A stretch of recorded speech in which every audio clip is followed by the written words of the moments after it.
Je peux commencer? Tu fais comme tu le sens, tu gères tout le Ça va. temps. Donc, bonjour mesdames et messieurs. Tout d'abord, je me présente, je m'appelle Huyen Vuel. Je suis actuellement un étudiant en complément CSS. Je me présente devant vous pour parler de mon travail de fin d'études. Et mon travail de fin d'études va se baser sur une question qui sera la suivante. Quelle est l'influence des éoliennes offshore sur les Pays-Bas? Donc pour ce travail, je l'ai séquencé en 4 points différents que je vais présenter dans ce sommaire. Tout d'abord, je vais commencer par une analyse de la question. Ensuite, je vais parler de la récente émergence des énergies éoliennes actuellement. Par après, je vais parler des impacts qu'a eu ces éoliennes sur différents secteurs qu'il y a aux Pays-Bas. Et je terminerai par une brève conclusion. Il y a un 5e point que je vais parler, mais c'est en dehors du TFE, mais c'est la vie, le ressenti que j'ai eu en terminant ce travail.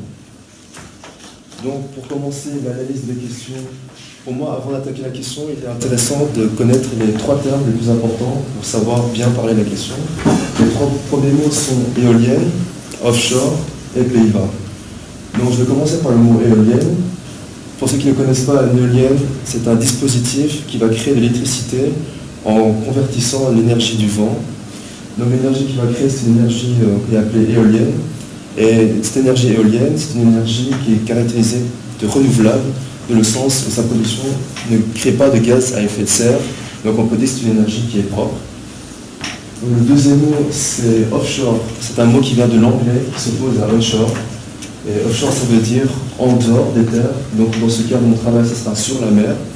Si on combine déjà les 2 premiers mots, éolienne et offshore, je peux déjà vous montrer un exemple d'éolienne. Donc ici, on peut trouver à votre gauche une éolienne flottante et à votre droite une éolienne fixe. Ensuite, pour le 3e mot, Pays-Bas, un pays qui se trouve à l'ouest de l'Europe, au nord de la Belgique, qui a pour capitale Amsterdam. Elle a 2 grands ports importants qui se trouvent à Amsterdam lui-même et à Rotterdam. C'est un pays qui a une économie qui se base sur plusieurs secteurs comme la banque, l'élevage, la pêche, l'import-export de marchandises.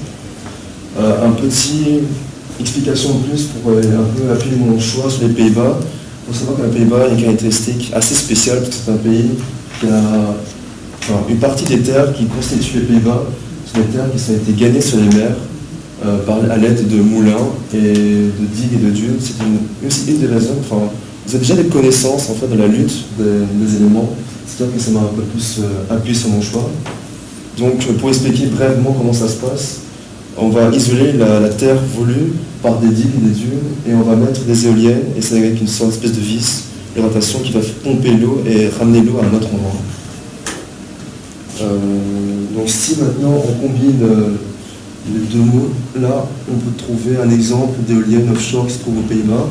Là j'ai pris l'exemple du parc Gemini, un parc qui a été lancé en début 2017.